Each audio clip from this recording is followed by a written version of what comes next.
माँ का भरोसा।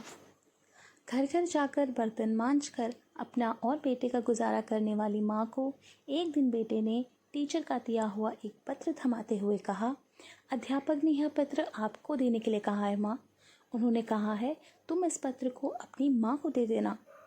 उसकी माँ ने जैसे ही वह पत्र पढ़ा वह मन ही मन मुस्कुराने लगी। माँ को मुस्कुराता देख बेटे ने खुशी का कारण पूछा, जिस पर माँ ने बड़े प्यार से बेटे के सिर पर अपनी ममता का हाथ फेरते हुए कहा, बेटा इसमें लिखा है कि आपका बेटा कक्षा में सबसे होशियार है। हमारे पास ऐसे अध्यापक नहीं है जो आपके बेटे को पढ़ा सकें, इसलिए आप इसके एडमिशन किसी और स्कूल में करवा दीजिए। लड़का यह सुनकर बहुत खुश हो गया और मन लगाकर पढ़ने लगा। माँ ने बेटे का एडमिशन दूसरे स्कूल में करवा दिया। उस बच्चे ने खूब मन लगाकर पढ़ाई की और आगे चलकर अपनी मेहनत के दम पर महान वैज्ञानिक एल्बर्ट आइंस्टाइन बने। वक्त गुजरता गया और एक दिन महान वैज्ञानिक एल्बर्ट आइंस्टाइन की माँ का भी निधन हो गया।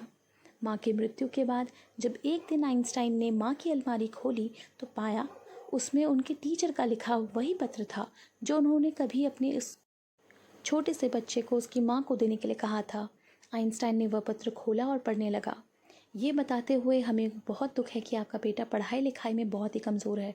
जिस तरह से उसकी उम्र बढ़ रही है उस तरह से उसकी बुद्धि का विकास नहीं हो रहा, इसलिए हम इसे स्कूल से निकाल रहे हैं।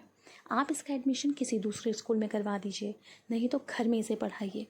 आपने कई बार अखबारों में यह पढ़ा होगा किसी बच्चे के परीक्षा में कम अंक आए और उसने आत्महत्या कर ली, या किसी को प्यार में धोखा मिला और वो अपने जीवन से ऐप में पड़ गया। लेकिन जिस प्रकार पत्र पढ़कर आइंस्टाइन की माँ ने अपने बेटे की सोच बदल दी, ठीक उसी प्रकार आप भी अपने जीवन में मिलने वाली कठिनाइयों का हिम्मत से सामना करते हुए अपनी सोच बदलकर अपने लक्ष्य को प्राप्त कर सकते हैं। खुद के बारे में हमेशा पॉजिटिव सोचें। आपकी सफलता में आपकी सोच का बड़ा हाथ होता है। हमारे इस चैनल को लाइक, शेयर, सब्सक्राइब करना बिल्कुल न भूलें। धन्यवाद।